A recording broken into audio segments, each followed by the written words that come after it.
Bom dia a todos e a todas. Antes de dar início à fala do professor Adriano, também vou passar aqui 3 avisos para vocês. Tá? Primeiro, os textos do professor José Luiz Braga e da professora Laura Correia se encontram disponíveis no site do CISECO, para quem quiser acessá-los. O segundo aviso, lembrando a todos e a todas da Assembleia de Encerramento do evento hoje, às 15h30, aberta para todos os participantes. E o terceiro evento, reforçando o aviso do nosso colega, o livro do CISECO, Pentálogos 5 e 4, estão disponíveis na recepção, aqui na entrada do auditório. E reforçando também o pedido de ajuda na divulgação desta obra, solicitando a aquisição pelas bibliotecas das universidades de vocês. Obrigada. Agora nós vamos dar início à palestra do professor Adriano, mas antes vamos começar com uma música tal qual fazia o professor Eliseu Veron.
Iniciamos agora a fala do professor Adriano Rodrigues, professor aposentado da Universidade Nova de Lisboa.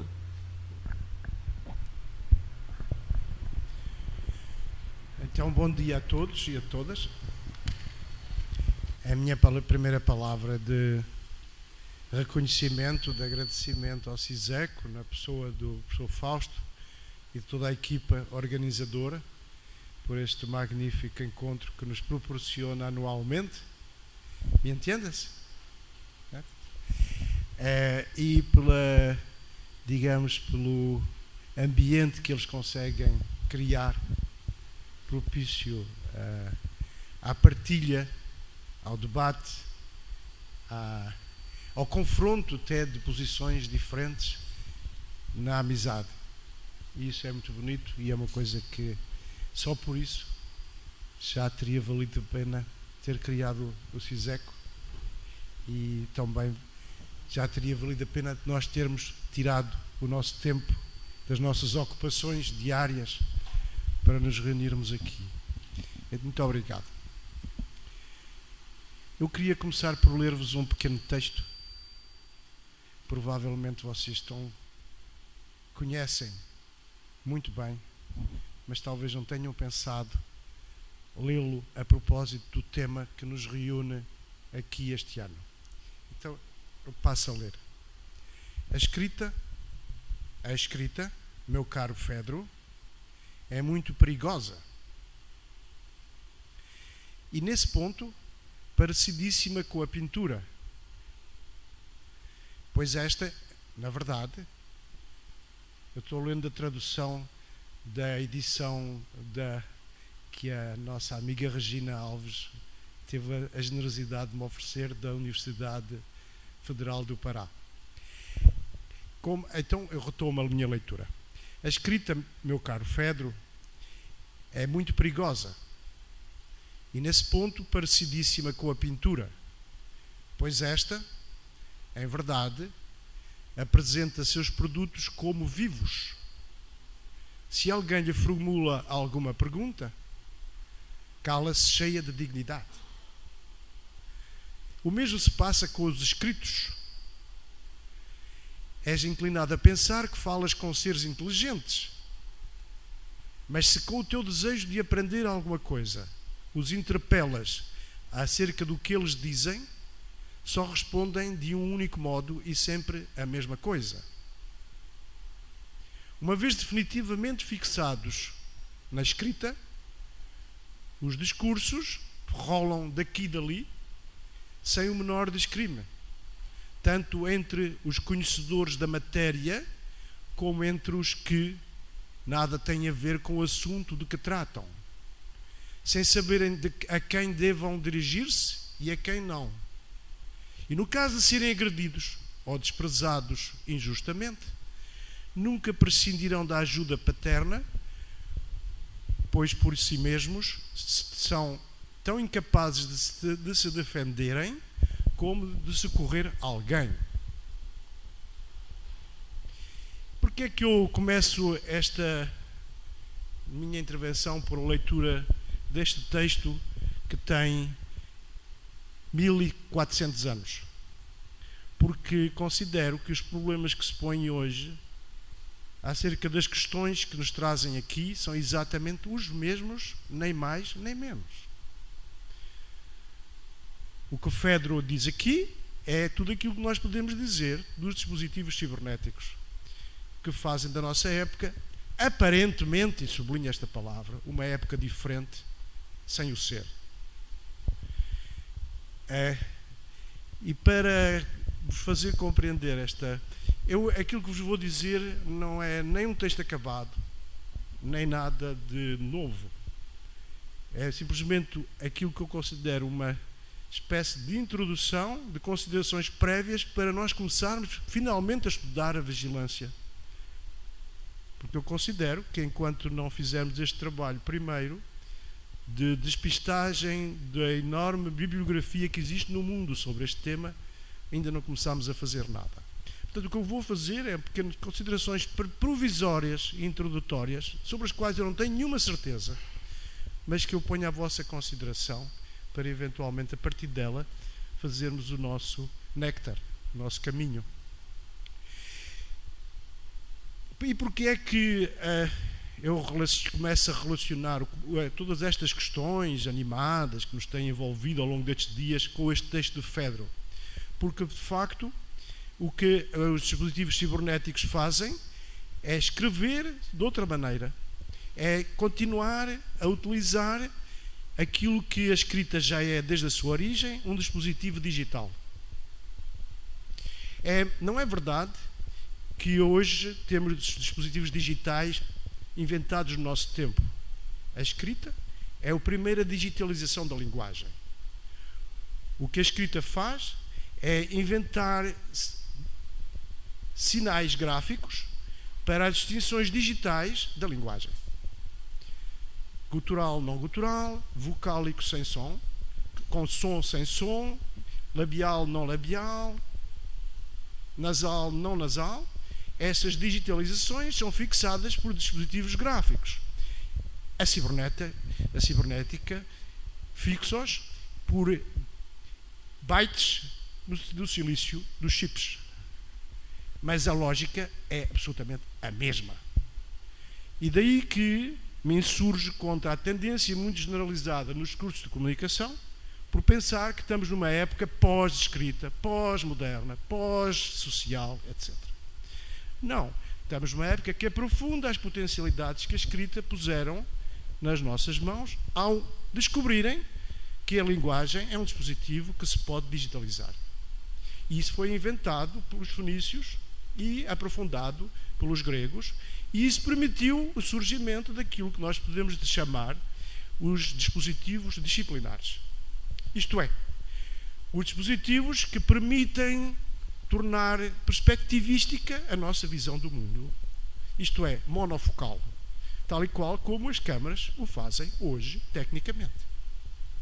Com a invenção da escrita, começámos a ver o mundo a partir de um ponto de fuga exterior à nossa visão, na qual nós nos inserimos para perspectivarmos e disciplinarmos a nossa compreensão do mundo.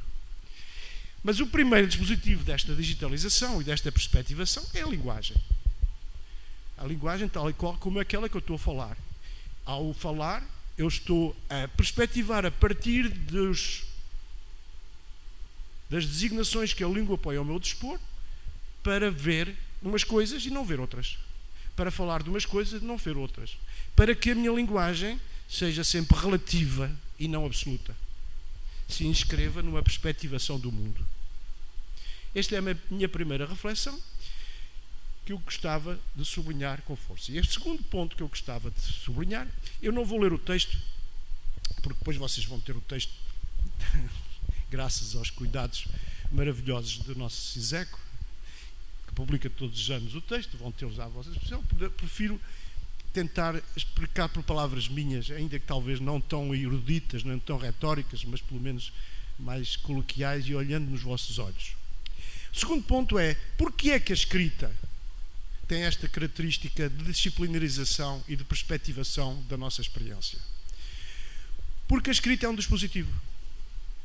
Esta palavra que tem sido tão usada, mas nem sempre a gente sabe bem de que está falando. O que é um dispositivo?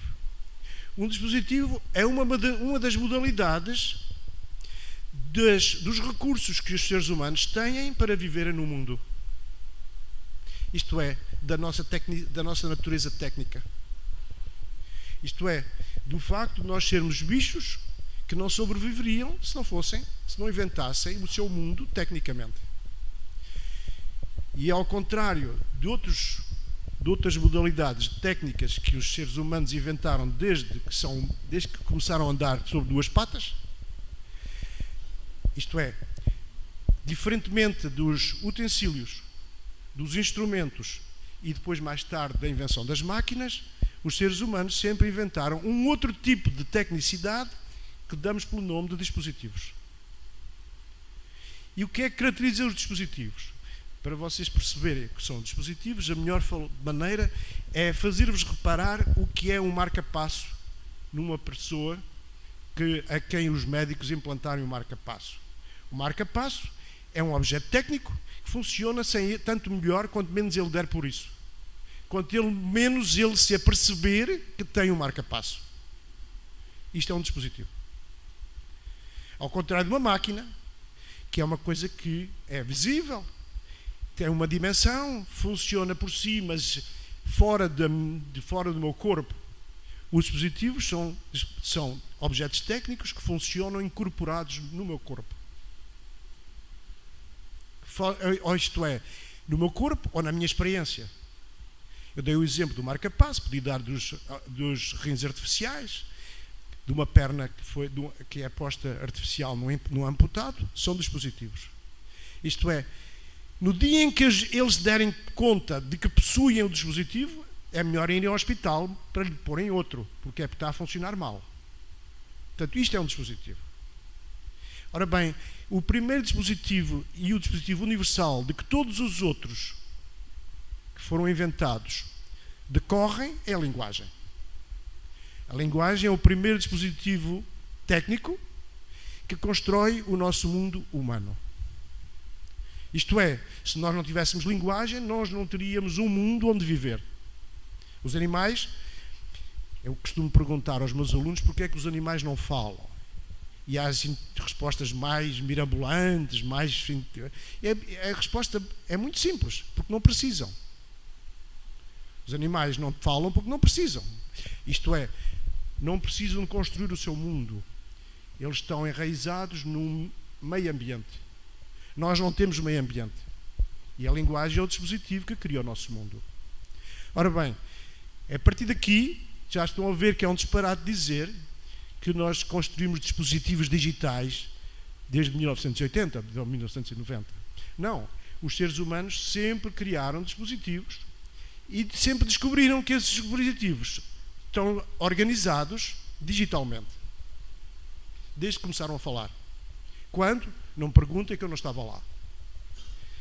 É um disparate perguntar a origem, porque as origens estão sempre para além da nossa percepção, não é? Se eu vos perguntar quando é que vocês nasceram, vocês não são capazes de dizer, não estavam cá, não estavam lá. Os vossos pais sabem. Isso mesmo acontece com a nossa humanidade. A origem, não sabemos. O que é certo é que temos inseridos dentro dessa origem hoje. Portanto, segundo ponto, os dispositivos são objetos técnicos que têm esta característica de se encadearem com os nossos comportamentos sem nós darmos por isso. Portanto, é muito difícil estudar os dispositivos porque nós estamos dentro deles. Para vocês perceberem porque é que é difícil, imaginem-se que se uma baleia pudesse falar, se vocês lhe perguntassem o que é a água, a baleia não saberia dizer o que é a água, porque faz parte do seu meio. A água está no seu meio. Nós sabemos o que é a água porque não vivemos dentro dela. E mesmo quando entramos dela, é sempre uma ruptura em relação à nossa vida terrestre. A baleia que está sempre dentro da água não saberá dizer o que é a água. Assim também nós não sabemos dizer o que são os dispositivos. Como o cardíaco, se lhe perguntarem, ele tem que ter um trabalho reflexivo sobre o seu marca-passo, porque ele está funcionando se ele dá por isso. Como eu estou falando com vocês neste momento, eu não me estou dando conta que estou usando o dispositivo da linguagem. É a condição para eu poder falar, mas eu não posso dar conta dela enquanto falo. Eu posso dar conta dela, mas nesse momento deixo de falar. Ok? O dispositivo é um objeto técnico imperceptível. Quando nós falamos de imperceptibilidade dos dispositivos cibernéticos, é verdade. Porque mas também, isso também é verdade da linguagem. A linguagem que eu estou a falar, enquanto eu falo com vocês, eu não posso ter percepção da linguagem que eu estou usando. Agora, eu posso, depois de falar com vocês, parar para pensar o que é que eu disse, que palavras usei, que disparate eu disse aqui ou acolá, não é? Ou que coisa. Eu posso refletir sobre os dispositivos, só podemos ter uma consciência reflexa e não direta. E mesmo e tenho esta complicação, é que mesmo quando eu paro para pensar sobre os dispositivos, eu estou inserido dentro deles. Eu, para falar sobre a fala que eu estou tendo, tenho que falar. Não tenho outra escapatória. Não há exterioridade do dispositivo. Terceiro ponto que eu queria focar, e o que é que tem isso a ver com o nosso tema? Tem a ver que com os dispositivos aquilo que fazem é criar um ambiente. A televisão não faz nada, cria um ambiente. Eu é que dentro da televisão funciono dentro do ambiente que o dispositivo cria. O que os dispositivos fazem é criar ambientes. E esses ambientes confundem-se com a minha experiência. Daí que aquilo que faz, que liga toda esta minha introdução ao nosso tema, é o facto da vigilância ser uma das características do ambiente do dispositivo. E aquilo e aqui volta ao meu texto que eu li ao princípio, aquilo que o ambiente faz é que ele faz com que as condições de monitoramento dos comportamentos mútuos e recíprocos que fazem a nossa vida social, quando nós entramos no ambiente, num determinado ambiente, esses monitoramentos autonomizam-se e tornam-se vigilância. Eu estou a falar com vocês estão a monitorar constantemente aqui, na minha presença, o que eu estou dizendo. E eu estou, por isso mesmo eu não estou lendo, que é para eu me dar conta desse monitoramento. Vocês acenam a cabeça, franzem o sobre-olho, põem a cabeça de lado, acenam que não estão de acordo com o que eu estou dizendo, ao contrário. Há todo um conjunto de manifestações, aqui e agora, em direto, que na nossa interação, digamos assim, ocorrem e que nós controlamos mútuo e reciprocamente. De tal modo que quando acabar a minha fala, esse monitoramento acabou ali para o resto da história. Ele não se repete. Ele terminou. Ele faz parte daquilo que nós chamamos a atualidade. Ele é uma vez realizado, desaparece do mundo. Ora bem, quando eu entro num dispositivo técnico que dá conta deste nosso monitoramento, esse dispositivo técnico autonomiza em relação à nossa relação aqui e agora, fixa para todo sempre no seu registro os mecanismos de monitoramento da nossa interação. E ficam disponíveis para aquilo que eu chamo Ontem no almoço falava com os meus comensais do almoço, aquilo que eu chamo o qualquer um. O qualquer um é o destinatário do monitoramento registado por um dispositivo técnico. Ao passo que aqui o nosso monitoramento não é feito por qualquer um. Eu vejo o Oscar acenar com a cabeça. O Oscar não é qualquer um. É alguém concreto, cuja presença corporal me é perceptível, e o monitoramento que ele está fazendo, gesticulando com a sua cabeça, termina aqui depois dele terminar, e depois de eu terminar a minha fala. Mas a gravação desta nossa fala, ou desta nossa interação, que está provavelmente a ser feita, imagino, essa fica disponível para qualquer um. Qualquer um é a instância criada pelo dispositivo no ambiente digital, no ambiente, digamos, do dispositivo, do ambiente criado pelo dispositivo. O que os dispositivos cibernéticos fazem é criar ambientes que tornam disponível num novo ambiente as interações que nós realizamos no face a face e que morrem ali, ficam apenas gravadas na minha memória, mas deixam de estar disponíveis para qualquer um. Ficam apenas disponíveis para a pessoa que a viveu. Uma vez pegada por um dispositivo técnico, elas ficam disponíveis para qualquer um. Qualquer um é um que eu escrevo com uma palavra só, não qualquer um, mas qualquer um, é uma instância criada pelo ambiente, pelos ambientes que registram as interações e os monitoramentos mútuos e recíprocos que fazem a nossa natureza social. É o facto de nós sermos mamíferos, antropóides, que só sobrevivem socialmente. É muito interessante, quando nós estamos na praia de manhã, os cachorros vêm ter connosco, porque o cachorro também é um mamífero social, como os lobos, e nós também somos, como os lobos, os mamíferos, somos seres sociais. Nós procuramos monitorar constantemente o comportamento uns dos outros. Não é os dispositivos cibernéticos que criam vigilância. A vigilância não é senão a transformação de uma característica social da nossa vida, que é o monitoramento constante, permanente. Vocês não são capazes de estar aqui interagindo comigo sem estarem a manifestar instantaneamente e em permanência, e eu estou a observar isso, o monitoramento da minha fala. E ele é feito de 1000 maneiras diferenciadas e próprias, específicas a qualquer um de vocês. Ela é mútua e recíproca, mas ela é individualizada. Quando um dispositivo técnico toma nosso monitoramento e o capta, e o que ele faz é transportá-lo para um outro ambiente em que se cria uma instância independente de nós, e é isso que Platão dizia há 26 séculos. Esse monitoramento fica independente de nós, disponível para vaguear por aqui e por ali, e por ser observado tanto por uns como por outros, como por aqueles a quem essa nossa interação diz respeito, como para quem não tem nada a ver com ela. E é isso que torna inquietante, mas por isso é que o Platão começava por dizer: a escrita, meu caro Fedro, é uma coisa perigosa, tal e qual como nós dizemos a propósito das câmaras de vigilância das nossas cidades, ou do registro no Google das nossas navegações pelos sites que nós visitamos, e que depois se transformam em anúncios publicitários que vêm ter à nossa caixa de correio, ou que nos anunciam viagens mirambulantes à volta do mundo por preços mais baratos. Tudo isso não é senão o resultado de um ambiente que transformou as nossas interações presenciais aqui e agora em interações que ficam disponíveis para qualquer um. Mas isso não é só de agora.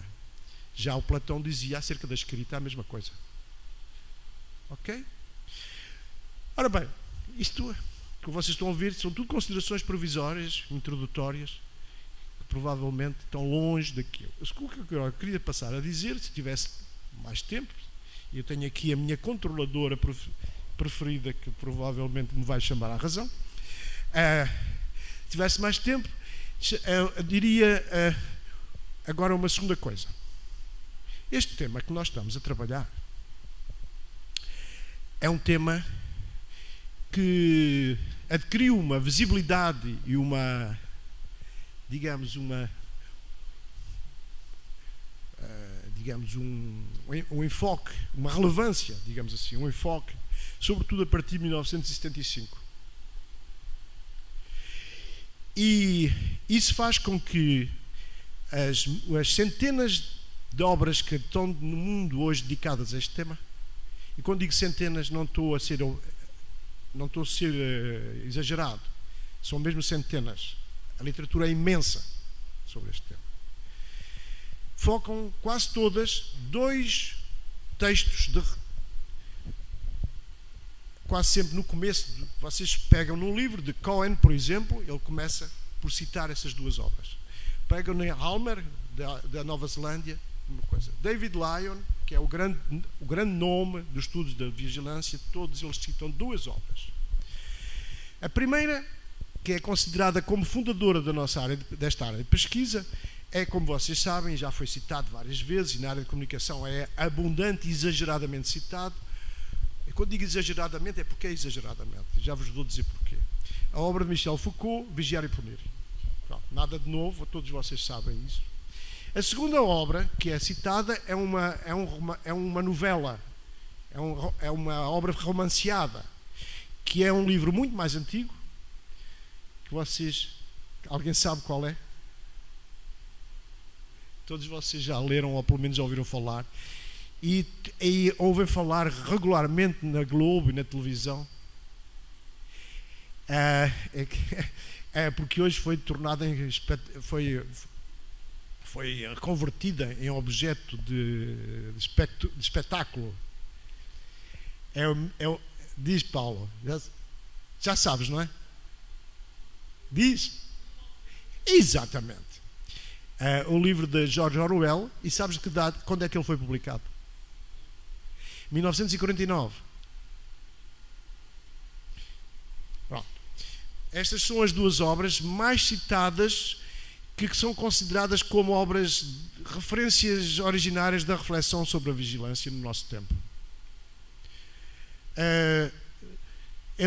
Todos vocês, portanto, eu não vou falar do Vigiar e Punir, porque seria da minha parte, digamos, tendo tão pouco tempo pleonástico, sabendo que todos vocês conhecem a obra de Michel Foucault. O 1984 também toda a gente conhece a história do Big Brother, não é? Que controla, digamos, a Oceânia através do... O Big Brother controla a Oceânia através do ministro da comunicação, que injeta na rede aquilo que ele pensa que as pessoas querem que ele programa, não é? No telescreen, como diz ele em inglês. E há a polícia do pensamento, que todas as noites, depois de todos estarem a dormir, passa para as casas das pessoas, limpando, wiping, é o termo de Orwell, wiping, limpando os pensamentos e varrendo, jogando fora todos os resquícios do passado. Agora vem-me à corrente. Ai, meu Deus. Bom, pronto. A gente depois, talvez no debate, possa acrescentar mais coisas. Ora bem, então vamos ao essencial. É muito curioso e para mim penso que vou-vos dar esta minha observação, que provavelmente não todos concordarão, mas o que é curioso é que Michel Foucault não fala da escrita. E daí que as leituras que são feitas da obra de Michel Foucault são, a meu ver, equivocadas. Associam a uma técnica do poder, quando Foucault, se tivesse tido em atenção toda essa genealogia, digamos, dos dispositivos, teria sido mais claro na distinção entre o poder do Estado e o poder difuso, disseminado nas relações sociais. Portanto, isto é uma observação que tenho pena de não ter tempo para desenvolver, Portanto, a minha crítica às leituras que são feitas de Michel Foucault é de não ter em conta todo o trabalho fantástico que foi feito, entretanto, sobre a sociogênese dos objetos técnicos, em particular por Gilbert Simondon, em França, e, por outro lado, a tradição canadiana de estudo da tecnicidade, sobretudo McLuhan, e, portanto, privam-se de fundamentos importantes para repensar a vigilância no pós-Michel Foucault, em que há todo um conjunto de outras áreas, e isso vem do quê, a meu ver?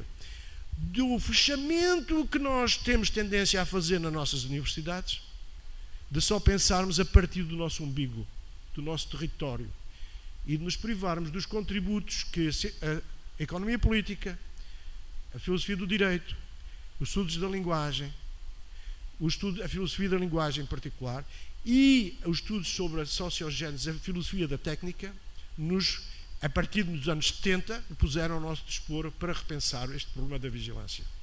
E como nos privamos desses recursos, repetimos à exaustão uma cartilha que supostamente dizemos que é tirada de Michel Foucault. Eu estou a ser muito elíptico e provavelmente estou a deixar coisas importantes para vocês aceitarem de maneira mais pacífica o que eu estou a dizer. Segundo, é a leitura do 1984. As pessoas vão buscar a 1984 uma suposta antecipação dos tempos contemporâneos, quando o que Orwell estava fazendo era fazer uma crítica do nazismo e do stalinismo. E estava imaginando que os mecanismos de vigilância das ditaduras fascistas e nazis, e eu incluí aqui o stalinismo também nesta categoria, seriam hoje adoçadas com a utilização da vigilância eletrónica. Chegando aqui, como não tenho mais tempo, penso que tudo o que eu disse até agora não é senão uma série de considerações prévias que para mim são importantes, mas eu não avancei ainda nada. Porquê? Porque a partir de tudo isto que eu vos acabei de dizer, queria,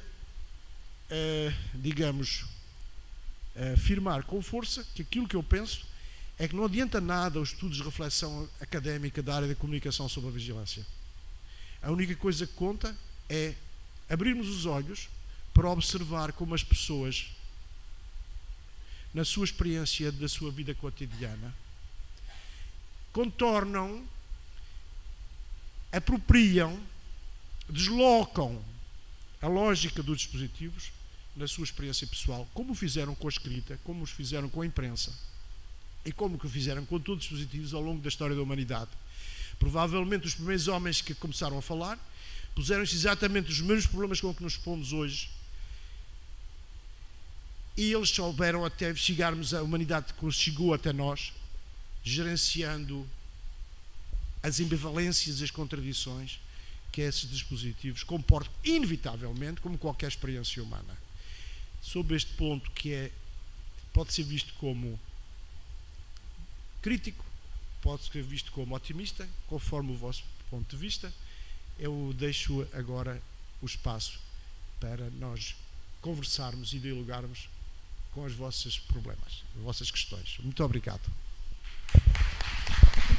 Bom dia, eu queria dizer que eu adorei sua conferência. Realmente está muito interessante isso que você disse, e vai ao encontro do que eu penso, de fato. Assim. Queria destacar, fazer um pequeno comentário e destacar justamente a importância, a relevância de se pensar a tecnologia no horizonte da especificidade, bem redundante, especificidade da espécie humana, quer dizer, da produção dos objetos técnicos, que tem justamente como uma das características essa possibilidade do controle social, entre outras coisas, ou do ambiente, como você muito bem mostrou. Nós não somos preparados, nós não temos um programa biológico preparado para enfrentar o ambiente. Eu queria saber se você está familiarizado com uma teoria chamada neotenia, que foi desenvolvida por um anatomista holandês chamado Bolk, essa teoria ela foi retomada pelo Arnold Gehlen nos anos 30, que é um dos pais da antropologia filosófica, e ele mostra que uma das características da espécie humana, específica da espécie humana, é que nós temos uma maturidade, um processo de maturação super lento. Nós não chegamos à maturidade orgânica, biológica, quando nós nascemos, como os insetos, por exemplo, como o carrapato, como mostra o Excul, né, que o carrapato ele já nasce com um programa pronto, ele vai lá para o galinho de árvore e já abre as patinhas esperando um corpo quente para passar para se agarrar.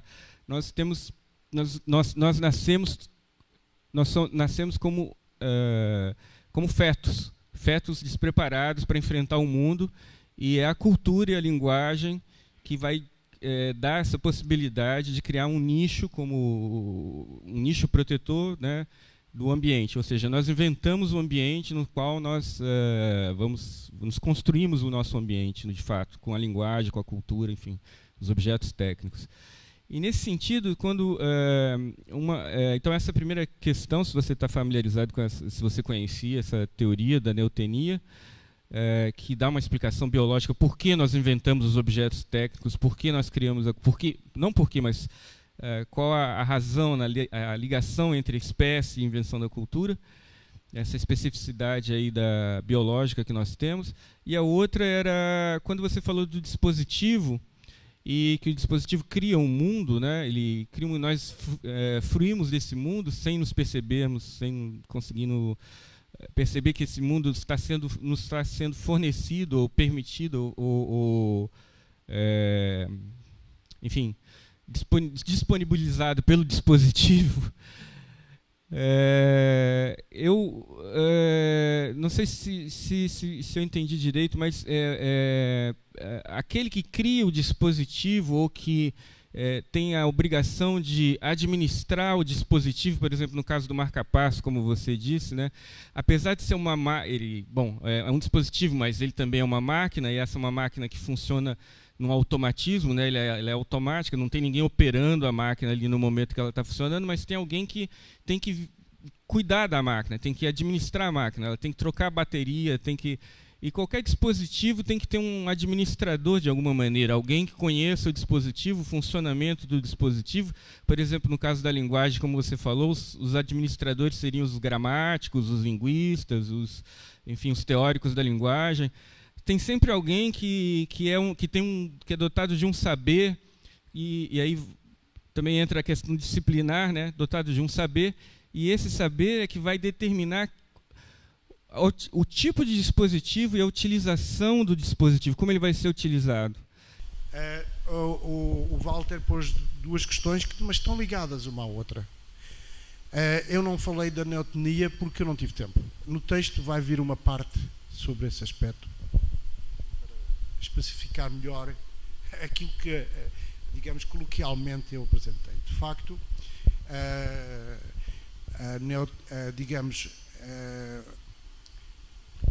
como é que eu ia dizer rapidamente? A nossa dependência da invenção de dispositivos insere-se no facto de nós nascermos fetos, e fetos com amadurecimento mais longo de todos os antropóides. Não é só próprio de nós. Os 5 espécies de antropóides que existem têm características muito idênticas às nossas. Eu podia-vos dar agora exemplos muito curiosos, se vocês gostarem de ver emissões de reportagens sobre a vida animal, vocês podem descobrir por vocês próprios. Mas, por exemplo, é muito interessante ver como os chimpanzés da costa do Japão aprenderam a lavar as batatas, não é? É um dos exemplos interessantes para mostrar que o problema do dispositivo também existe nos animais cujas características de maturação é extrauterina. Não vou entrar aqui em pormenores ao Walter, seria muito interessante, mas não é, acho que fugir do nosso tema, mas ele é indispensável para vocês perceberem o que é as questões que se põem sob a vigilância. É indispensável, que é ignorar o problema da neotenia isto é, o problema da natureza fetal da nossa origem, não vai perceber nada do que é o mecanismo social da vigilância. Ou melhor, vai criar fantasias completamente disparatadas, como aquelas que eu, um destes meses, que desde que o tema foi, eu tive que ler profissionalmente, mas que são completamente disparatadas. Mas o segundo ponto que tu colocaste, os limites do dispositivo, é verdade. Nenhum dispositivo é dispositivo 100%. Todo o dispositivo comporta uma componente maquínica porque ele é sempre imperfeito. Embora todo o trabalho de invenção da engenharia inventiva visa criar condições para que não seja necessário essa intervenção externa na gestão do dispositivo. O único dispositivo que está quase perfeito é o da linguagem. Porque a revisão do dispositivo da linguagem é feita coletivamente ao longo dos séculos.